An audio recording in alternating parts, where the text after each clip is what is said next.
The autumn wind shoved against the Subaru as Jennifer pulled it beside pump number 3. The fuel light glowed a steady, scolding orange on the dash. She shut off the engine, listening to the metallic tick of cooling parts, and exhaled like she'd been holding it in since sunrise. Inside the car, Marcus had his forehead pressed to the window. His breath fogged a round patch on the glass. "Mom," he murmured, "can I get a snack?"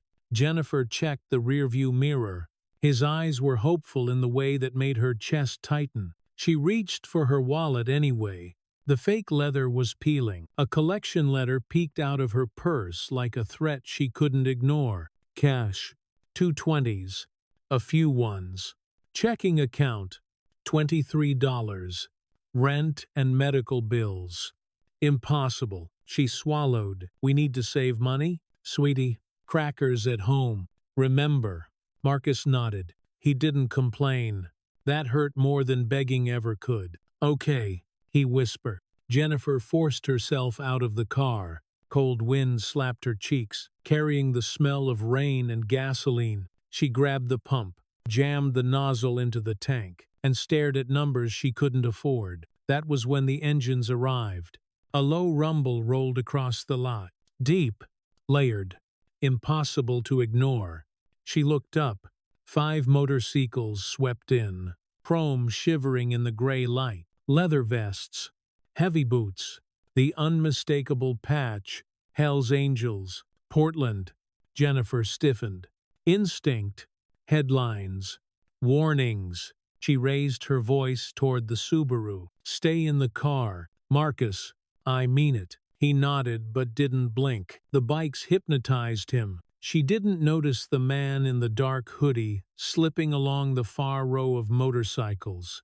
Marcus did. Through the window, he watched the hooded man move unnaturally. Too quick, too careful. The man crouched beside the first bike, head low, hand disappearing beneath the engine. A metal tool glinted like a shard of ice. Marcus froze. A memory hit fast and hard. Dave the mechanic, grease on his hand, sitting at their kitchen table last month. "Cut the brake line, kiddo, and you're playing roulette with someone's life." Marcus's heart thumped painfully. Brake lines, under the bikes. Metal cutter, lives on the line. The hooded man moved to the second bike, then the third. His hands were fast and sure, like he'd done this before. Marcus's breathing quickened. He looked at his mother. She was focused on the pump, jaw tight. She hadn't seen him. She hadn't seen any of it. His small fingers found the seatbelt latch. Click! He cracked the door. Cold air rushed his face. And then he ran. Jennifer spun at the sound. Car door. Small footsteps. His stomach dropped. Marcus. She let go of the pump. Gas dribbled down the side of the Subaru. He sprinted toward the bikers. Jacket flapping. Shoelaces. Dragging like twin tails. Marcus. But he didn't slow. The bikers had been laughing a second earlier. Now they fell silent as a 7-year-old skidded to a stop in front of them, chest heaving, face bright with fear. The tallest man, gray beard braided in 2 thick ropes, stepped forward. His shadow washed over Marcus. "Kid," he rumbled, "what are you?" "Don't start your bikes," Marcus yelled, voice cracking. "Please don't start them." Jennifer reached him just as he thrust his arm out, finger trembling. "There," Marcus gasped. "That man, he's cutting something under your wheels." The bikers turned. At the end of the row, the hooded man froze in a half-crouch. His face lifted just enough for Marcus to see a flash of pale skin and a faint, chilling smirk. Small, cold, like he enjoyed being caught. Then he bolted. He sprinted for the silver Honda Civic, idling near the corner of the building. The passenger door was already cracked open, waiting. He dove inside with practice speed, the movement too smooth to be panic. The engine revved hard. His eyes flicked back toward them for a split second. Sharp, calculating, devoid of fear. The Civic fish tailed out of the lot, spraying water and gravel. Jennifer pulled Marcus against her, heart punching her ribs so hard it hurt. Her whole body trembled. Behind them, the bikers were already in motion. Boots hit concrete. Voices snapped sharp orders. One biker was on his knees checking brake lines. Another sprinted toward the exit, trying to catch the plate before the Civic vanished. But none of that made sense to Jennifer yet. All she knew was this: her son had just run toward danger, and someone else had intended something far worse. Marcus's voice came out a whisper. "Mom!" He was gonna make them crash. Jennifer held him tighter. As the echoes of screeching tires faded down the highway, the only thing standing between 5 men and a massacre was a 7-year-old boy's frantic warning. And now, Jennifer felt it in her bones. The reckoning was coming. The last echoes of the fleeing Civic faded into the wet Portland air. For a moment, the lot held its breath. Jake and Chase were already on their knees beside the nearest Harley, flashlights slicing through the dim like surgical tools. "Look at this," Jake muttered. He angled his light. Jennifer didn't know much about engines, but even she saw it. A rubber hose hanging like a severed vein. "Clean slice," Chase said. "Straight blade." Someone meant business. Tommy jogged back from the road, chest rising and falling, hair damp with sweat. "Oregon plate," he said. "TRJ 847. Silver Civic." He waited for a gap, then ran. Bear grunted. A low, simmering sound towered. The officer, Davidson, arrived in a wash of rainlight and blue strobes.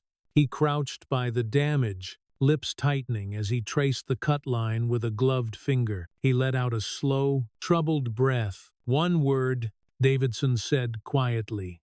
"Intent." The air shifted. Intent meant this wasn't a prank. Intent meant someone had walked onto that lot prepared to kill. He stood, flipping open his notebook. Bear and the others gave statements. The crouch, the timing, the direction of escape. Davidson nodded, each detail threading into his report. When he turned to Marcus, Jennifer felt her son tense, but he spoke, small voice, steady words, describing the tool, the position of the man's hands, how fast he moved. Davidson's pen slowed. He listened harder. When the officer finally closed his notebook, the sound echoed like a door shutting on their old life. "Detectives are coming," he said. "You two should stay with these men until we get more eyes on this." He gave Jennifer a gentle nod, then left, tires splashing through puddles as his cruiser pulled away. The sudden quiet unnerved her. Tommy had already gone to her Subaru. He lifted the abandoned pump nozzle, fit it back into the tank, and set it running. The digital readout started climbing again. Jennifer stepped forward. "Please, I can pay for." Bear cut her off with a small shake of his head. He wasn't unkind, but he was immovable, like a man whose decisions were carved into him. "I saw your meter stuck under $7. Bear said softly. "You were running on fumes." Heat flushed up her throat. She wanted to argue, but the image of her son running across the lot, saving strangers, made her voice crumble. Bear's eyes shifted, really shifted, taking in the loose threads of her jacket, the thin wallet left on the seat, the fatigue etched into her posture. Without warning, his voice dropped into something older, something heavier. "In our world, saving a man's life creates a debt, and a debt we pay." The sentence didn't sound rehearsed. It sounded inherited. Jennifer blinked hard. "We didn't save." "You did," Bear said, plain and simple. Cole stepped forward, arms crossed, voice level. "And the man who cut our lines, he saw who saw him." Jennifer's breath hitched. She hugged Marcus closer. "If he's smart," Cole continued, "he's already thinking about the loose end." The words landed like cold water. Jennifer instinctively looked toward the dark shape of the road, the one the Civic had vanished down. He wouldn't, she began, but Bear finished for her. Ma'am, men who slice brake lines don't play by the rules, you know. The world seemed to tilt. Marcus pressed into her side, small hand gripping her coat. Jennifer reached blindly for reassurance, but none came. Her apartment felt miles away now, unprotected, exposed. So what do I do? She asked, voice barely above wind. First step, Cole said, is not being alone. He pointed toward a building a few blocks east. A glowing neon sign blinked in the rain haze, warm pink and soft blue. Madge's Diner. Through the windows, Jennifer saw silhouettes, steam rising from coffee cups, the faint outline of a woman laughing behind the counter. It looked like a place where people weren't afraid to breathe. A good spot, Cole said. Neutral ground, warm food. Maggie's got a heart bigger than this whole block. Detectives can meet us there. Bear nodded. We help you now. You don't owe us anything for that. This is just the code. The code? The phrase rolled through Jennifer's mind like a stone dropping in still water. She glanced at the neon sign again. It flickered softly, almost welcoming. She looked down at Marcus. His face was pale, but his eyes were steady. He trusted her to choose correctly. Jennifer inhaled, her breath catching halfway. Okay, she whispered, just lunch. Bear's shoulders eased a fraction. Good. Let's go. Tommy clicked her gas cap closed with a firm sound. The bikers mounted their motorcycles, engines rumbling alive.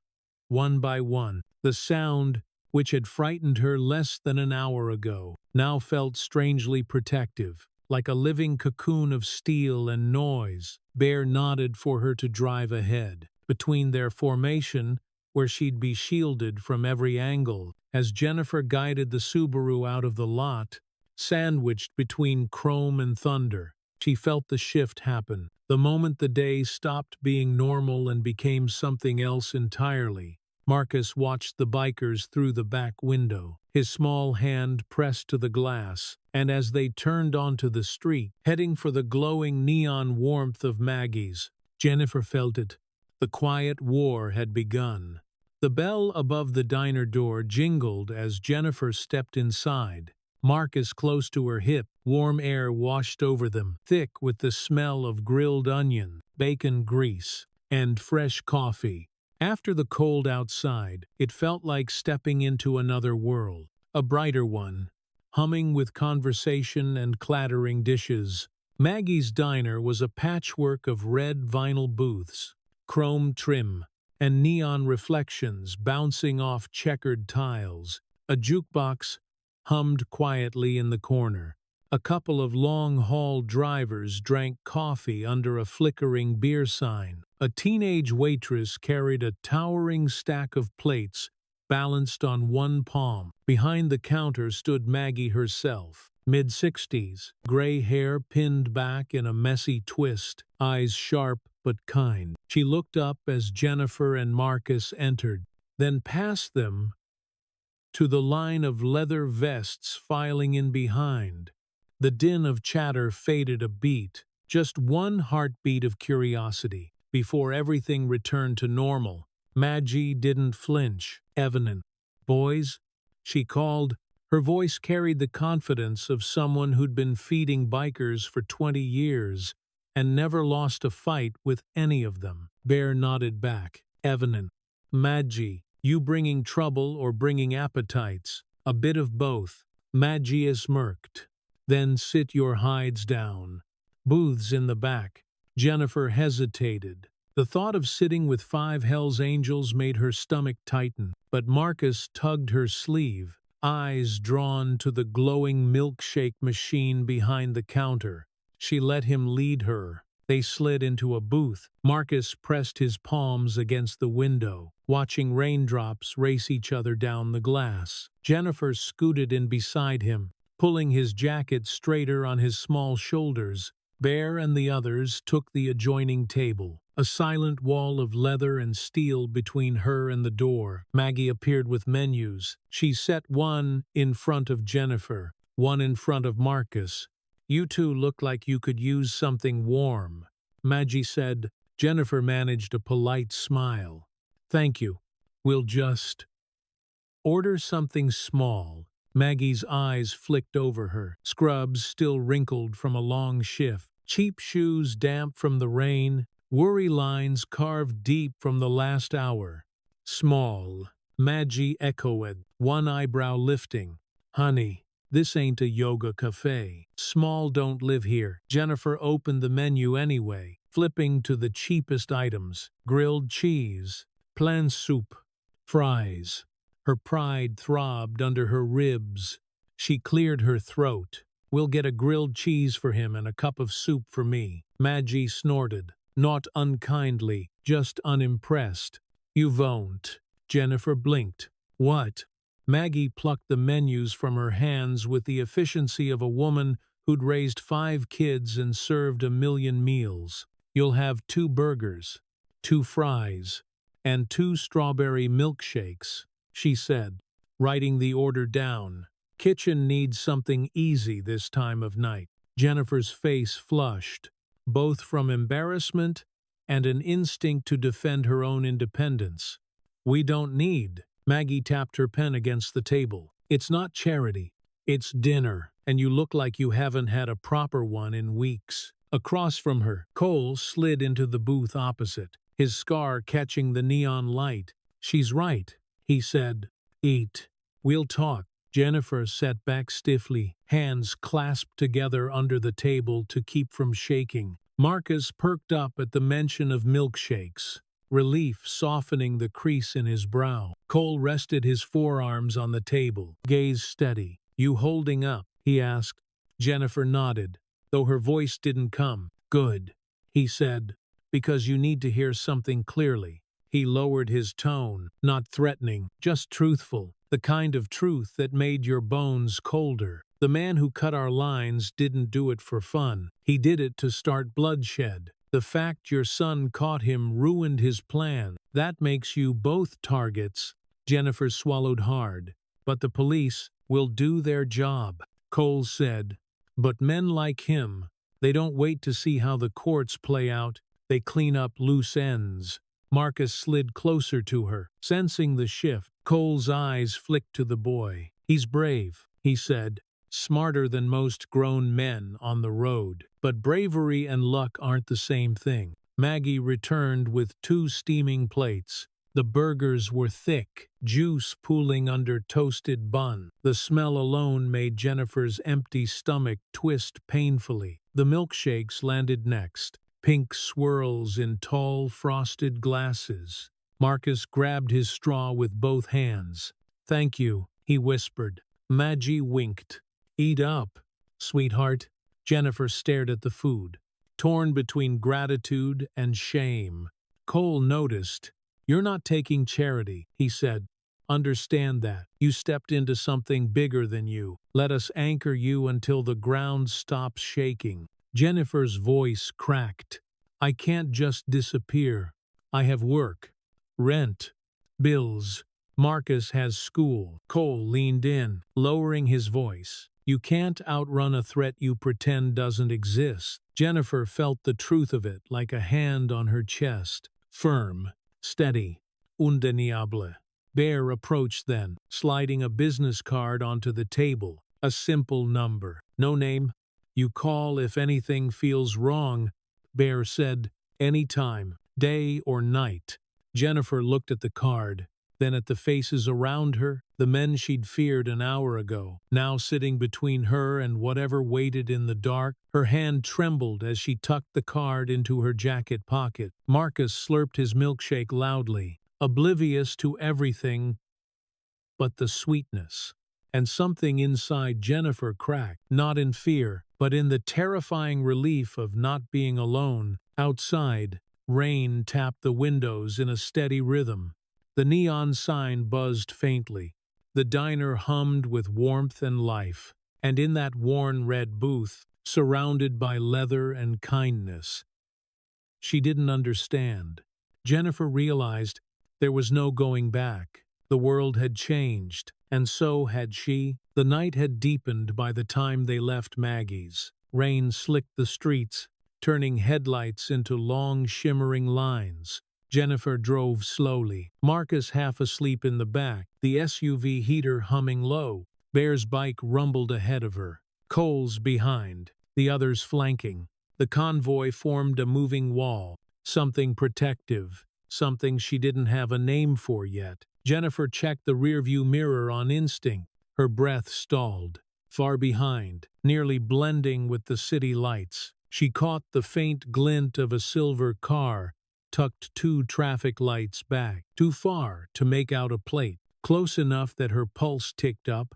She blinked. When she looked again, the car turned down a side street and vanished. She wasn't sure if it had actually been there, but the unease stayed. Cole guided her through a web of residential streets until they turned onto a quiet, tree-lined block in northeast Portland. Small houses sat shoulder to shoulder, porch lights glowing with the kind of warmth that came from older, working-class families. Bear rolled to a stop beside a modest single-story bungalow with peeling paint and a chain-link fence. A porch light flickered weakly above the front door. "This is it," Cole said, dismounting. "Safe house." Jennifer pulled into the driveway, hands tight on the wheel. The house looked unassuming, almost forgotten. A good place to hide. A terrible place to imagining danger. Cole opened her door before she had the strength to move. "Come on," he said softly. "You're safe here." Inside, the house was small but clean. Wood-paneled walls, mismatched furniture, a faint smell of old coffee. A thin hallway split toward 2 bedrooms.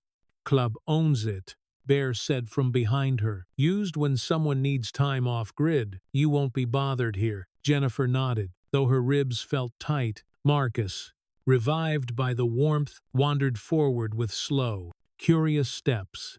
"Is there a backyard?" "There is," Bear said. "Go on. Check it out."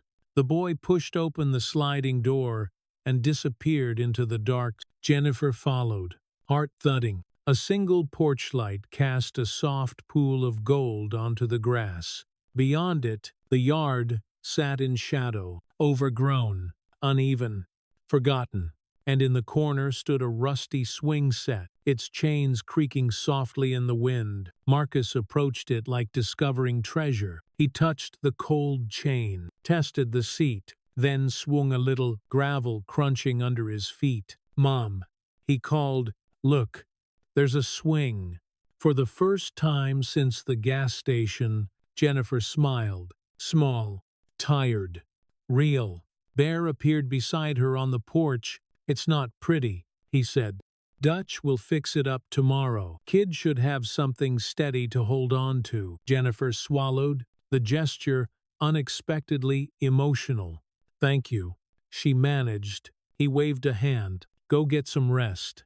Dutch takes first watch." Inside, Dutch settled near the front window, arms crossed over his chest. He looked like he could stay awake for a week.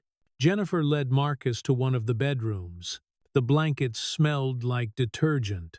The mattress dipped slightly in the middle, but it was soft enough. Marcus crawled in, hugging his jacket like a stuffed animal. "Are we staying here forever?" he asked. She said gently, "Just until things settle." His eyelids drooped before she finished the sentence. Exhaustion claimed him completely. Jennifer sat on the edge of the bed, brushing his hair back. Her own exhaustion hit like an undertow. Days, months, years of it. She slid down beside him, unable to sit straight anymore. For a few minutes, the house was calm, quiet, warm enough to breathe. Her phone buzzed, a sharp, metallic sound in the dark. Jennifer froze. The screen glowed with an unknown number. Her fingers trembled as she tapped the notification. "We know who you are." Her blood iced. She reread it twice, hoping it would turn into something harmless. It didn't. Another vibration. You won't be hard to find. Her heartbeat pounded in her ears. She snapped a screenshot with shaking hands and forwarded it to the only number she had. The card Cole had given her. She typed, "Got these just now. Someone knows we're here." The reply came instantly. "Don't move. Lock the bedroom door. I'm coming." Jennifer scrambled to her feet. Her hands shook so violently, she fumbled the lock twice before it clicked into place. She backed away from the door, grabbing Marcus instinctively, though he slept on, oblivious. Outside, engines roared into the quiet street.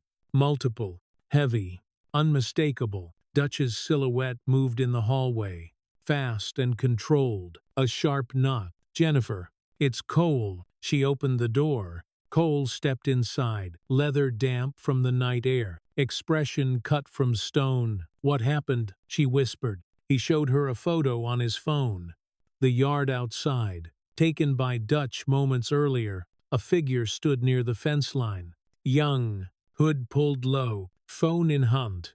The glow of the screen lit their face just enough to see fear. "We nearly grabbed him," Cole said. "Kid bolted before we got out the door." Jennifer felt her breath catch. Bear entered behind him, wiping rain off his face. He wasn't acting alone. Someone sent him. "Who?"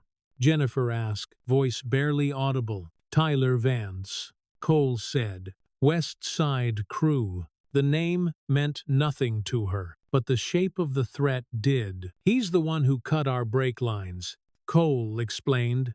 "He knows a witness could bury him. He's moving early, trying to get eyes on you, maybe more." Jennifer pressed a hand to her mouth. "For now," Bear said, "you stay inside. We sweep the block, then we talk about next steps." Cole's eyes softened, not in pity, but in recognition. "You're not alone in this, Jennifer.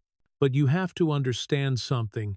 He paused. "The man who sent that kid, he doesn't stop." Jennifer's legs weakened. She sank to the edge of the bed. Marcus breathing softly beside her. Cole crouched to her eye level. "You let us handle the danger. Your job is simple. Keep your son close.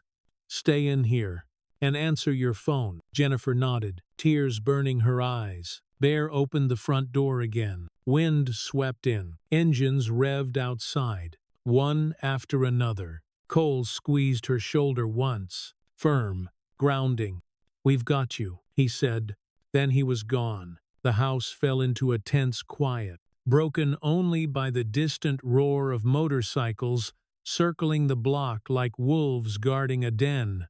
Jennifer lay beside Marcus again, heart still running, mind still racing. She stared at the faint glow of her phone on the nightstand. Someone out there knew who she was, and they were coming. The swing outside creaked softly in the wind, as if keeping watch. Morning light crept across the safe house yard, thin and silver, clinging to the wet grass like a warning. Jennifer stepped onto the back porch, arms wrapped around herself, drawn by murmured voices and the sharp scrape of boots on concrete. She froze. Dutch had a teenage boy pinned face down near the fence, one knee between his shoulder blades. The kid's hoodie was soaked with dew, his breath coming in. Quick white puffs. A plastic zip tie cinched around his wrist. Jennifer's stomach dropped. The kid couldn't be older than 16. Too young to be stalking anyone. Too young to be involved in something deadly. Bear stood over him, hands on his hips, expression grim. Cole looked up the moment Jennifer appeared. "You should see this," he said quietly. Jennifer stepped closer, heart thudding. The boy flinched when she approached, as if her presence made the situation worse. "What is he doing here?" she whispered. Dutch answered without looking up. He was pacing behind the fence at dawn, phone out, watching the windows. The boy whimpered softly. "I didn't want to. He made me. He said he'd beat me if I didn't." Cole crouched beside him, voice steady but unyielding. "Who sent you?" The kid squeezed his eyes shut. Tears clung to his lashes. "Tyler," he whispered. "Tyler Vance. West Side Crew." Jennifer felt the name like a cold hand smoothing down her spine. Cole nodded slowly, as if confirming what he'd already suspected. What were you supposed to do? Text him. If you left, the kid said. If the lady came outside, if the kid woke up, if there were gaps. Gaps, Bear echoed, voice hardening. Moments when no one was watching the house, Jennifer staggered back a step. The earth felt unsteady beneath her. Cole rose and guided her toward the porch with a gentle hand at her elbow. Dutch hauled the lookout to his feet, securing him to a porch post, while Bear called someone. Lavier. Contact. She wasn't sure. The kid's phone lay on the ground. Notifications lit up the cracked screen. Where are you? Status. Don't screw this up. Answer me. Jennifer couldn't breathe. Cole touched her arm. Let's talk inside. The kitchen felt smaller than last night. Too bright. Too exposed. Jennifer sat at the wooden table, hands clasped tight enough to ache. Cole placed the kid's phone on the table between them. He was following orders. Cole said, orders from Tyler. Jennifer shook her head, dazed. Why us? Why my son? Because Marcus saw something he wasn't supposed to see, Cole replied, and because Tyler's afraid of what comes next. Jennifer lifted her eyes. And what comes next? Bear stepped inside, shutting the door with a soft, heavy finality. Tyler's spiraling. This failed hit made him sloppy. And sloppy men get dangerous fast. Cole leaned forward, forearms on the table. You have two paths, he said. You can try to vanish. Run. Hide. Pray he doesn't find you. He paused. Or you can make it impossible for him to kill you quietly. Jennifer frowned. Quietly. Cole nodded. Men like Tyler operate in the dark. They remove witnesses in silence. But if you go public, really public, he can't touch you without making noise. And noise brings heat. Police. Cámaras. Jennifer's pulse hammered. So you're saying, if I stay hidden, he keeps coming. But if I go on television, Cole finished the thought. He can't kill you in silence anymore, but he may try in the open. His voice softened. That's the price of visibility. Jennifer gripped the table edge until the wood dug into her palms. I don't want danger, she whispered. I just want my son safe. Bear spoke gently. Then you need the whole damn city to see you. Cole slid a printed report across the table. Danny, their mechanic, had emailed it at dawn. The edges were still warm from the printer. Read the timestamp, Cole said. Jennifer scanned the page. Clean horizontal incision under the wheel assembly. Deliberate. Matches the juvenile witness's description word for word. Her breath caught. Marcus's scribbled phrase, cutting under their wheels, had made it into an official report. She looked toward the bedroom hallway, where Marcus slept, unaware of the danger wrapped around him. Cole lowered his voice. Jennifer. Predators. Hate. Daylight. They hate noise. They hate truth. She met his gaze. For the first time, she didn't look away. He leaned in. Let's put a camera in your face. Let's put your fear on the record. Let's take the one thing Tyler wanted to silence and turn it into the loudest thing in Portland. Jennifer's throat tightened. And after the interview, what happens then? Then, Bear said from behind her, he has to choose his next move with the whole city watching. Silence stretched like a held breath. Jennifer stood slowly. Her hands weren't steady, but her voice was, what do I wear? Cole didn't smile, but something like pride flickered across his expression. Whatever makes you feel strong. Jennifer stepped outside with Marcus now awake and rubbing his eyes. The boy looked between Cole, Bear, and the motorcycles lined along the curb. Are we going somewhere? He asked. Jennifer knelt to face him. We're going to tell the truth, she said softly. So the bad man can't hide anymore. Marcus nodded. Small. Solemn. Brave.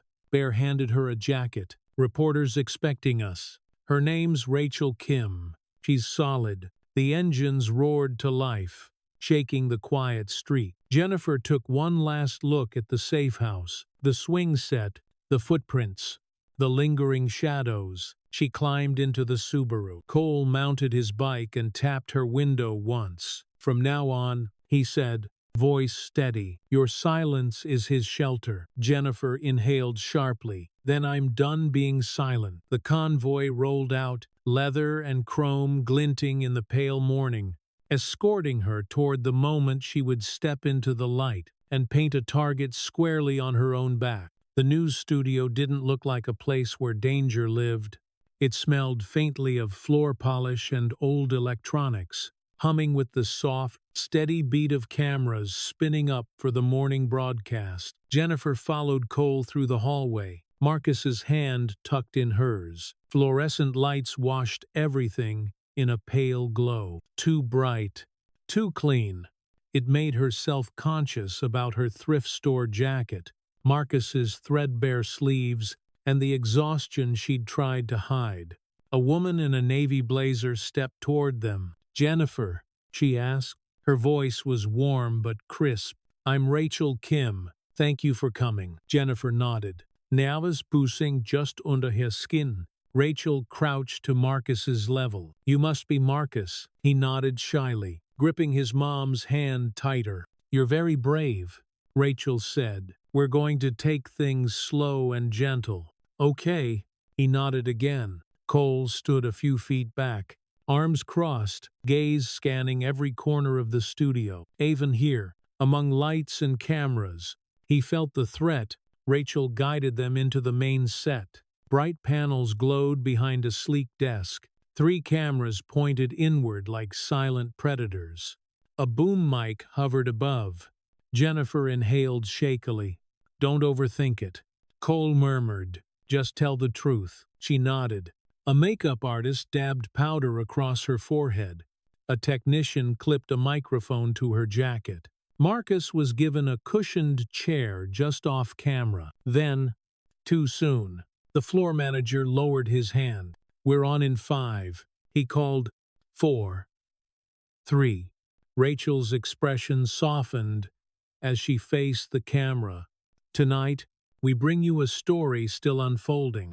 A story of quick thinking, danger, and courage." Jennifer's pulse thundered in her ears. "And joining us now is Jennifer Webb and her 7-year-old son, Marcus." The camera turned to them. Jennifer felt heat rise up her throat. Marcus's tiny fingers found hers. She squeezed them gently. Rachel asked the first question. "Jennifer, what happened at the gas station?" Jennifer swallowed hard. The studio lights seemed to magnify every tremor in her body. I saw my son run," she began, "and at first I was terrified. I thought he was running toward danger." Her voice cracked. Rachel waited, but he was running to stop it. She explained, haltingly at first, about Marcus's observation, the crouched figure, the flashes of metal. She told them how he'd yelled, how the bikers had found the sliced brake lines, how chaos erupted around her. Rachel leaned in. "Were you scared?" Jennifer let out a breath that felt like it carried months of fear. "I'm still scared," she said softly, "but I tell my son to speak up when something feels wrong. I can't teach him that and then hide when it's my turn to be brave." Rachel nodded, eyes glistening. "And why speak out publicly now?" Jennifer looked directly into the lens. The red tally light glowed, a tiny, unwavering eye. "Because hiding won't save us," she said. "Silence won't save us. I want everyone to know what my son saw, what he stopped, and that if anything happens to us, it wasn't random." The room seemed to hold its breath. Rachel wrapped up the segment with a firm, empathetic, close. "Jennifer, Marcus, thank you. We wish you safety and justice." The cameras powered down. Rachel squeezed Jennifer's hand. "You did beautifully." Marcus rushed over, climbing into her lap. "Mom, you were so brave." Jennifer kissed his head, heart swelling. Cole approached quietly. Let's go. We don't linger in open spaces. They left the set, walking through the back corridors toward the side exit. Jennifer's phone buzzed. She froze.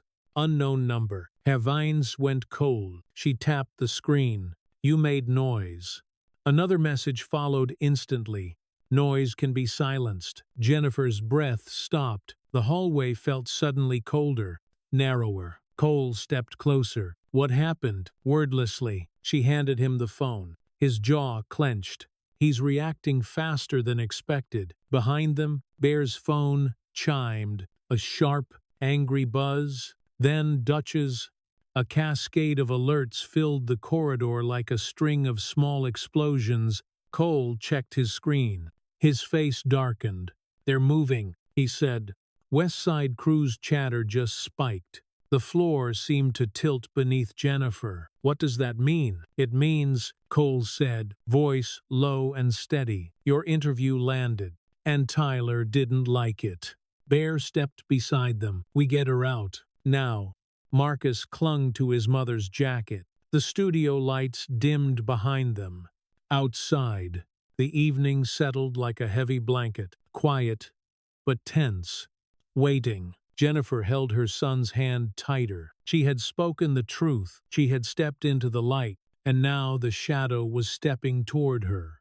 The phone buzzed again. Another message.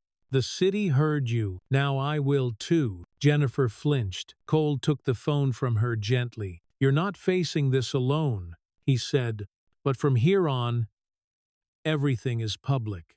The motorcycles outside revved, engines snarling in the cold night air, like a warning sent straight back at Tyler Vance. The war wasn't quiet anymore. It had a stage, a microphone, and a target. Rain broke sometime after midnight, leaving the world outside the safe house washed and cold. The quiet didn't feel peaceful, more like the moment after a scream. When everything holds its breath, Jennifer sat at the kitchen table, phone face up in front of her. The screen glowed with a steady flow of messages that hadn't stopped since the interview aired. Every few seconds. Buzz. Another threat. You made noise. Noise gets cut. We're coming. You think they can hide you. Heard you on TV. Shame if that's your last appearance. The messages stacked one after another, like someone throwing stones at her windows. Small, sharp hits that made it impossible to breathe. She took screenshots of each one, fingers trembling, forwarding them to Cole and Bear. Her gallery was now a long scroll of fear in black text bubbles. Marcus slept in the next room, the swing set visible through the window behind him, a lonely silhouette in the pale dawn light. The house smelled faintly of coffee and old wood, but it couldn't quite mask the rising tension. A soft knock came at the front door. Jennifer stiffened. Jen, it's us. Cole's voice. She exhaled shakily. Bear. Cole and Dutch entered, jackets damp from the morning dew. Cole's eyes immediately scanned the table. The phone, her face. You sleep at all? He asked. Jennifer shook her head. He didn't press. Bear set a thermos on the counter. Coffee. Strong enough to wake a dead man. She managed a small thank you, though her voice barely held. Before anyone could say more, headlights swept across the living room curtains, a car door closed, firm footsteps on the porch. Cole moved to the peephole, then opened the door. Officer Davidson stepped in, carrying a folder thick with documents. Raincoat dripping, expression serious but gentle. Morning, he said. Rough night. Jennifer let out a shaky breath. You saw the interview. Half the department saw it. Davidson replied. Phones haven't stopped ringing. He nodded toward her cell. And I see you're getting your share. Jennifer rubbed her forehead. Is this normal? Davidson said honestly. It's escalation. He set the folder on the table, and it's also exactly what we needed. Jennifer frowned. Needed. Davidson opened the folder. Inside were printed screenshots of her messages. Marcus's initial statement, The plate number Tommy caught, the mechanic's report, photos of the sliced brake line, and the statement from the teenage lookout Dutch had restrained, all of it, a stack of truth. These threats confirm Tyler Vance is attempting witness intimidation. Davidson said, that's a felony enhancement. And combined with everything else, it's enough to move forward. Jennifer stared at the papers. Cold, official, stamped with county seals. Her hands trembled when she touched them. So what happens now? She whispered. Davidson slid a single sheet toward her, a fresh affidavit, blank except for typed sections, and a signature line at the bottom. We need your formal witness testimony, he said. Not just the TV interview, something legally binding. Something Tyler can't twist or deny. Jennifer's chest tightened. The words on the page blurred slightly. She blinked hard. Cole pulled out a chair. Sit, he said softly. She sank down. Davidson handed her a pen. Take your time. Read it carefully. But understand, this locks your statement into the record. It's the piece that could seal the case. Jennifer held the pen, knuckles white. Her mind drifted to Marcus asleep under worn blankets, to the swing set outside, rusty but waiting for new paint, to the bills stuffed in her purse, to the fear clawing at her ribs, to the moment Marcus yelled at a group of bikers and saved 5 lives, to Tyler's last text, noise can be silenced. She inhaled deeply. If I sign this, it gets him put away. It makes it possible, Davidson said, but it also makes you the center of the case, meaning, she whispered, meaning Tyler will fight harder. Cole answered, he'll feel cornered, a beat. But you won't stand alone. Not today, not tomorrow, not after the trial. Bear's voice rumbled from behind her. We'll ride the perimeter day and night. Dutch nodded. Every hour. Jennifer stared at the affidavit again. Something inside her felt scraped clean, vulnerable but resolute. She hadn't chosen any of this, but she could choose her response. She placed the tip of the pen against the paper. Her hand shook, then steadied, letter by letter. She signed her name. Davidson slid the affidavit back into the folder, handling it with the care of something fragile and dangerous. That's it, he said quietly. Your testimony could seal this. Jennifer's pulse surged. She looked at Marcus's closed bedroom door. Seal it, she echoed. Davidson held her chaza. Then I have to ask, are you ready? Jennifer swallowed hard. Her voice didn't sound like the voice she'd had a week ago. It sounded older, sharper, determined. She nodded once, slow and steady. I'm ready. The room held still, just a breath, before a distant motorcycle engine growled to life outside, followed by another and another, the sound rolling like thunder down the quiet street. The quiet siege was ending.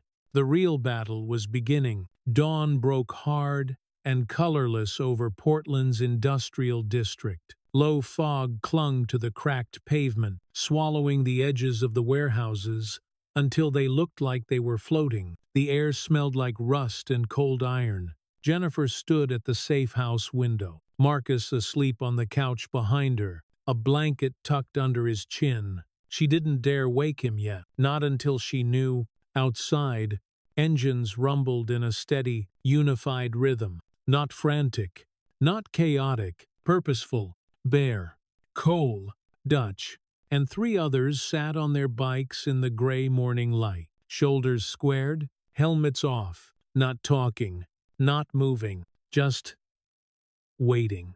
A knock sounded behind her. Davidson stepped in, a police radio clipped to his vest, voice low but electric. It's happening. Jennifer tightened her grip around her elbows. Now, West Side Warehouse, he said.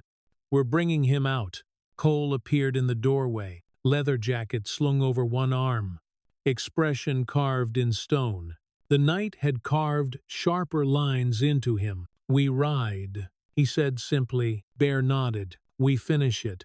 For a brief second, Jennifer saw something shift in their posture, like wolves catching a scent they'd hunted for too long. Davidson pointed at his cruiser. "You two follow behind. Jen, you stay with me. Marcus stays here with Dutch." Jennifer's heart slammed, but she nodded. She couldn't hide from this part. She wouldn't. She kissed Marcus's forehead, whispering, "I'll be right back." He stirred but didn't wake. Then she followed the others outside. Police cruisers lined the block like a barricade. Tactical officers moved in silence, their breath misting in short bursts. Cameras were already there. Local news fans, reporters clutching mics, waiting for the moment the story would break.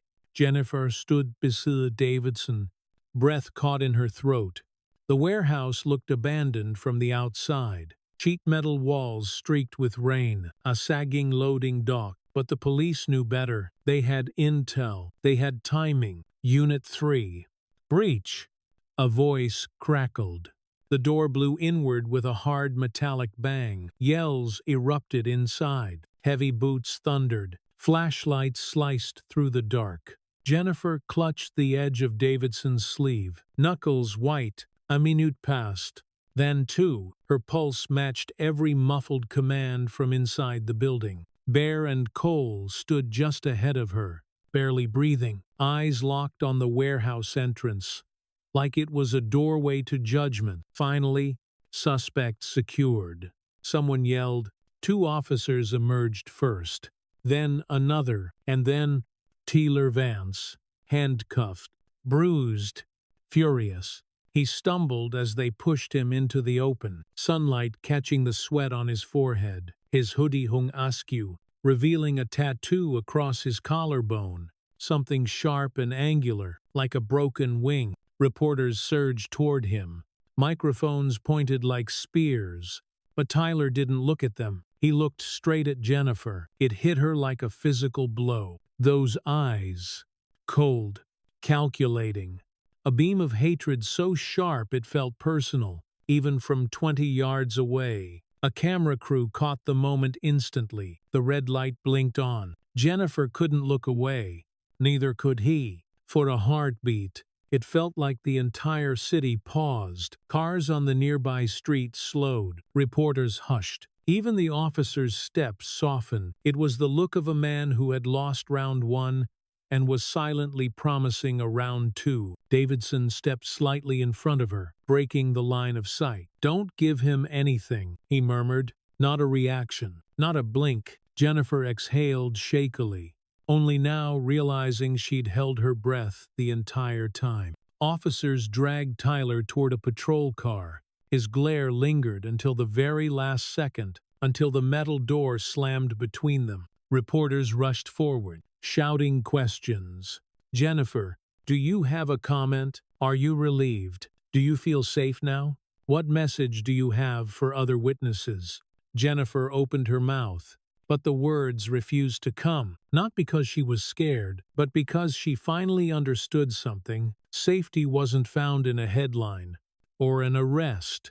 It was found in truth, in choice, in refusing to be silenced. Cole stepped to her side, intercepting the cameras. "She's said enough," he told them firmly. "Let her breathe." The reporters backed off. Slowly, reluctantly. Bear approached next, wiping rain off his gloves. "It's done," he said quietly. Jennifer swallowed. "Is it?" Bear's eyes held the answer before he spoke. "It's the beginning of done," Cole added. "Arrest isn't the finish line, but it changes the board." The bikers mounted their bikes again. Engines throbbed, deep and steady, like a promise vibrating through the pavement. Reporters filmed them too, because a convoy of Hell's Angels guarding a single mother was a story in itself.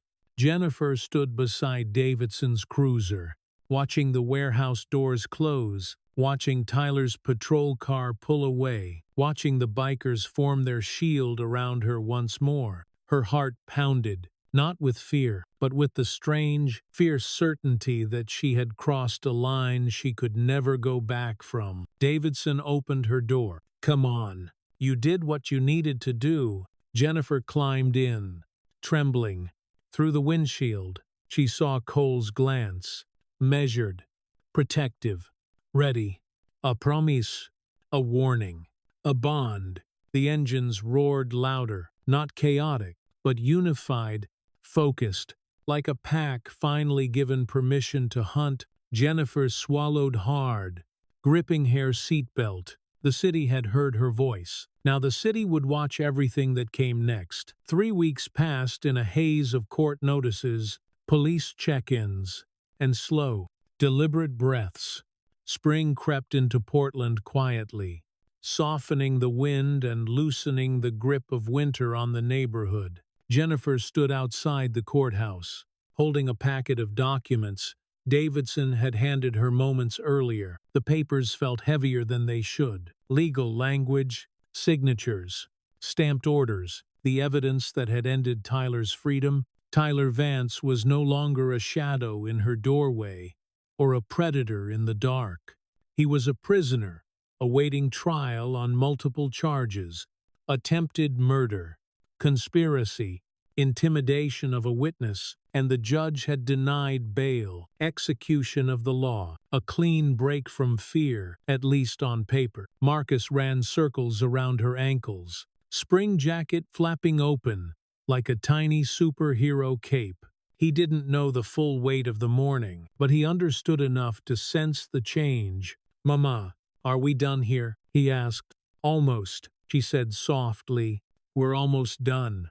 Bear's bike rumbled into the parking lot, followed by Cole and Dutch. The sound didn't make her flinch anymore. If anything, it steadied her. Marcus grinned and waved as the bikers approached. Bear lifted a hand, the closest thing he gave to a smile. "You holding up?" he asked. Jennifer exhaled. "Trying. Try less," Bear said. "Just breathe." Cole stepped forward, helmet under his arm, expression gentler than she was used to. "We need a word," he said. Back at the house, she frowned. "Is something wrong?" "Opposite," Bear said. They escorted her home, not in formation this time, not as a shield, but simply as company. The sun followed them all the way to the quiet street where the safe house sat. Only, it didn't look like the same house. Jennifer stopped in her tracks. The old siding had been repainted, a warm gray that caught the light. The roof shingles were new. Fresh gravel lined the driveway, and in the backyard, visible through the chain-link fence, the swing set had been restored, its metal polished, its chains replaced, its seats sanded and painted a deep blue. Marcus gasped and ran toward it, laughter bursting out like sunlight. Jennifer covered her mouth, overwhelmed. "What is this?" she whispered. Bear stepped beside her, boots crunching on the gravel. "A start," Cole added. "We had some downtime while the cops handled the legal mess. Figured we'd put the hours somewhere useful." Jennifer's vision blurred. "You didn't have to." "That's where you're wrong," Bear said. "We did." Cole held out an envelope, thick with folded papers. "These are for you." Her fingers trembled as she opened it. A house deed. Her name on the line, a $0 transfer stamped and notarized. "I don't understand," she stammered. Bear crossed his arms. The club took a vote. Unanimous. Jennifer staggered back a step. "I can't accept." "Yes, you can," Cole said, "and you will." Tears spilled down her cheeks. "I can't afford a house. I can't even afford groceries some weeks. I don't want charity." "This ain't charity," Bear said. "This is debt." Jennifer blinked. "Our debt," Cole clarified. "Your boy saved our lives. You signed your name to help bring down a guy who's been a thorn in this city for years. And you stood up when running was easier." Bear nodded toward the repaired swing set. "We take care of our own, and whether you like it or not, you're our own now." Her breath hitched. Pride warred with gratitude. But gratitude won, slowly, painfully. Honestly, she looked at Marcus, who swung higher and higher, laughing like he had been waiting years for this feeling. A home, safety, stability, real, tangible things she had thought were impossible for people like her. Jennifer wiped her cheeks. "What do you need from me?" she asked quietly. Cole shook his head. "Nothing. Just live here.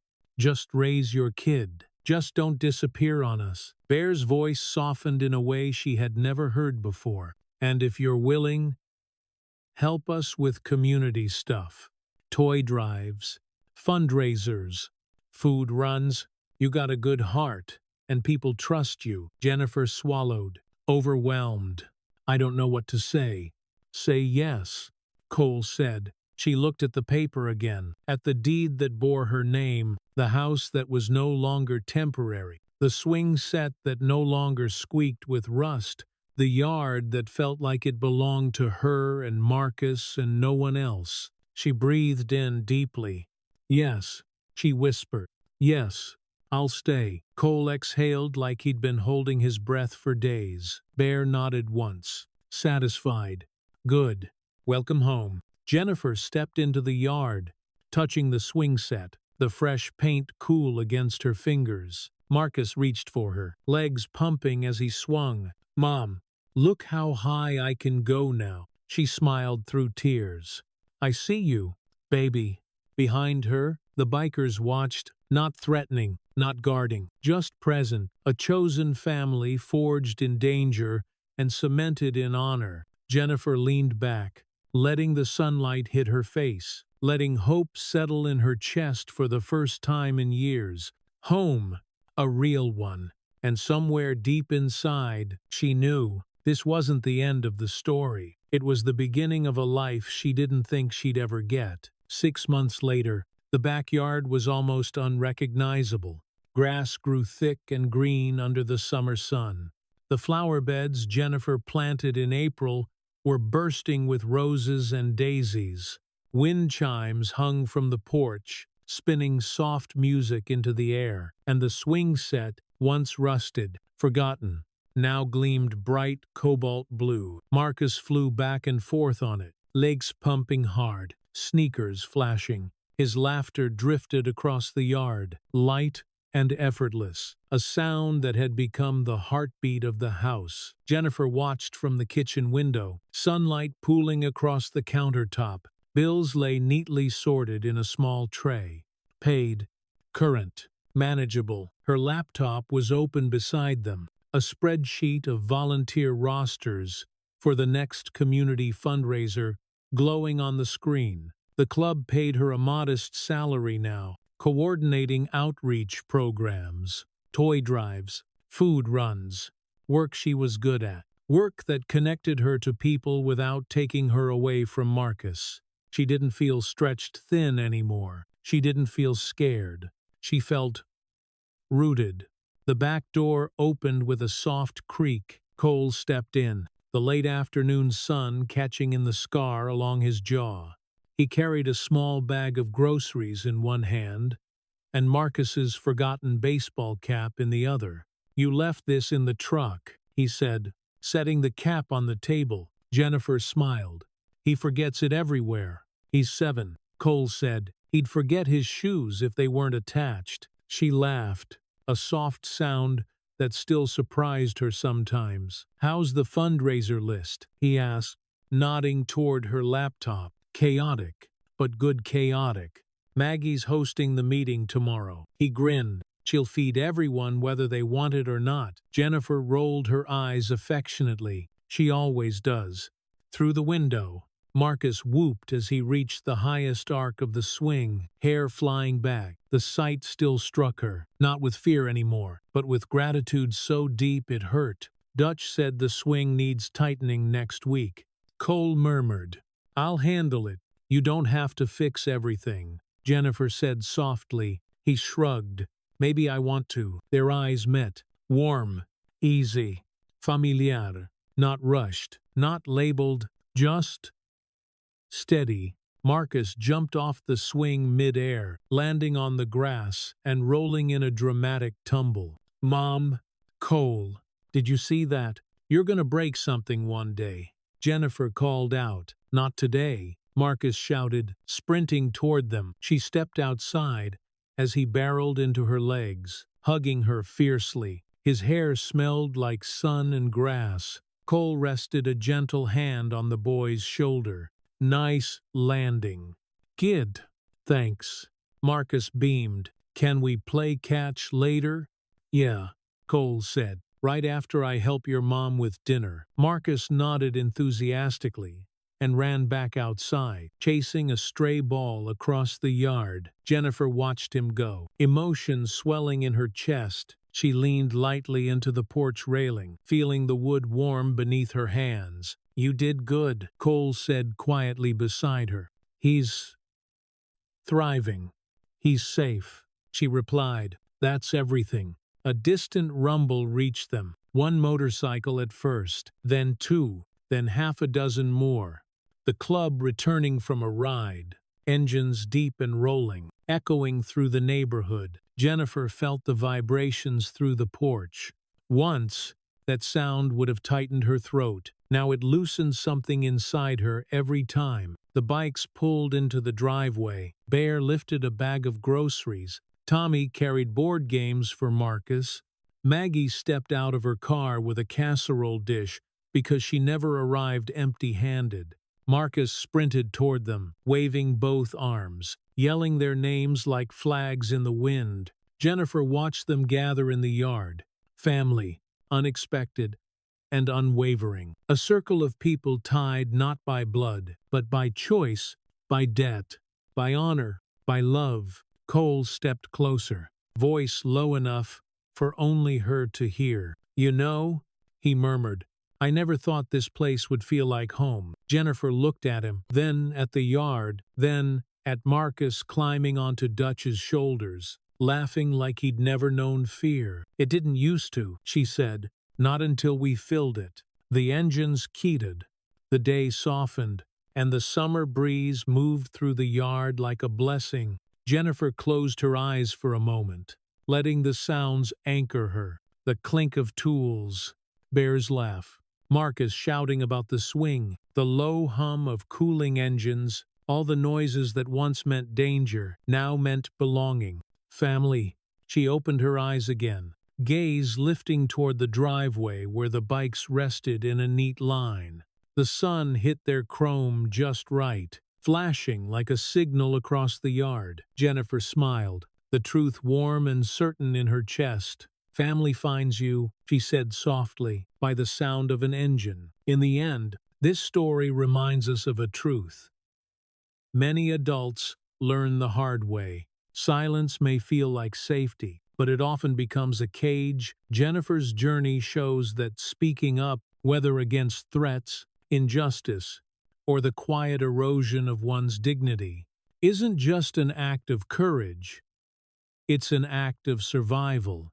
And Marcus proves that clarity and instinct aren't about age, they're about heart. Sometimes the smallest voice can shift the weight of an entire world. It also invites us to rethink our assumptions about people. The bikers, rough on the outside, but steadfast in loyalty, are a reminder that you can't judge a book by its cover. Real character shows up in actions, not appearances.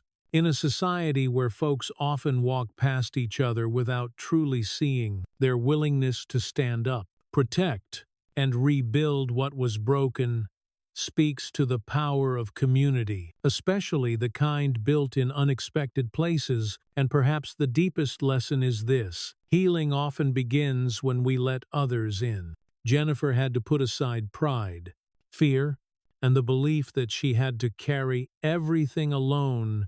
Accepting help didn't make her weak. It became the turning point that saved her family. As the old American saying goes, many hands make light work. If this story moved you, I'd love to hear your thoughts. What part spoke to you most? Have you ever found support in an unexpected place, or had to break a silence that weighed on you? Share your reflections in the comments. Hit like if the message resonated, and subscribe to stay with us for more gripping, thoughtful stories. Wishing you peace, strength, and the quiet kind of hope that grows after the storm passes.